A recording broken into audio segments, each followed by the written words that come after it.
Juste Guillaume Fard. Il est en train d'accréditer l'idée, finalement, Bruno Retailleau, que ça n'allait pas avant, que la France est dans une mauvaise situation, ce qui est un peu dur pour Gérald Darmanin, et que lui va ramener l'ordre. Et ça a été dit tout à l'heure par notre député RN Thomas Ménager, qui est là dans le studio, notre premier invité aujourd'hui. La France est dans... Alors, je vous pose la question, vous qui êtes notre spécialiste police-justice ici à BFM TV, est-ce que vraiment la France est dans une aussi mauvaise passe sur les questions de sécurité intérieure? Tout dépend depuis quand vous regardez le phénomène. Et après, il y a un certain nombre d'indicateurs qui ont augmenté sous le quinquennat d'Emmanuel Macron. Et les indicateurs des violences aux personnes. Donc, alors, violences aux personnes, les ça a augmenté. homicides, c'est ce qu'il y a de plus grave. Effectivement, homicides. Qui sont repartis à la hausse depuis quelques années. En gros, depuis 2019, il y a une augmentation. Depuis 2016, ce sont les tentatives d'homicide qui sont repartis à la hausse. Et puis après, il y a la question des coups et blessures volontaires et des violences sexuelles, mais ça qui est dans un cadre notamment familial, donc c'est un petit peu plus particulier. Mais en tout cas, les violences contre les personnes, oui, elles ont augmenté. Après, il y a aussi une part de politique, c'est de dire je ferai différemment, ce qui était fait avant était mal fait, maintenant ce sera bien fait.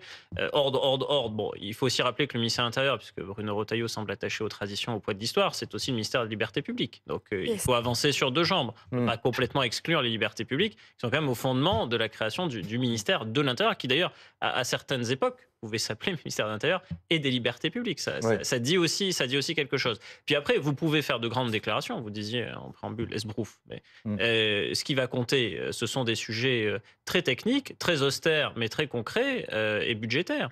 Là, dès demain, regardez le tract d'Alliance des dimanches. Que dit Alliance Police Nationale, syndicat majoritaire chez les gradés et gardiens?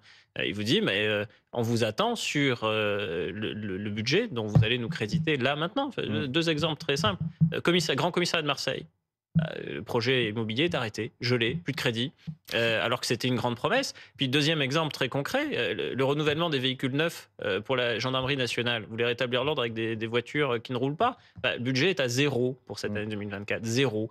Donc après... Pourtant, on voit beaucoup un peu partout en France, et pas qu'à Paris, des voitures de policiers cette fois-ci, gris métallisées, qui sont nouvelles. Qui ont été acquises au moment du plan de relance. Mais vous savez qu'il y a un taux d'usure des véhicules qui fait qu'il faut les renouveler chaque année. Et donc pour les renouvellements de véhicules neufs, il y a plus de budget pour la gendarmerie nationale. Donc en fait, les réunions qui vont se tenir là dès les prochains jours, c'est qu'est-ce que vous allez faire de façon très concrète pour maintenir un niveau d'équipement de ce ministère de l'Intérieur, puisque tous les crédits ont été consommés cette année pour payer les primes exceptionnelles de 1 900 € par policier gendarme pour les Jeux Olympiques. Donc Bruno Retailleau ne pourra pas se satisfaire d'une situation où on lui dit qu'il n'y a plus de budget pour faire quoi que ce soit.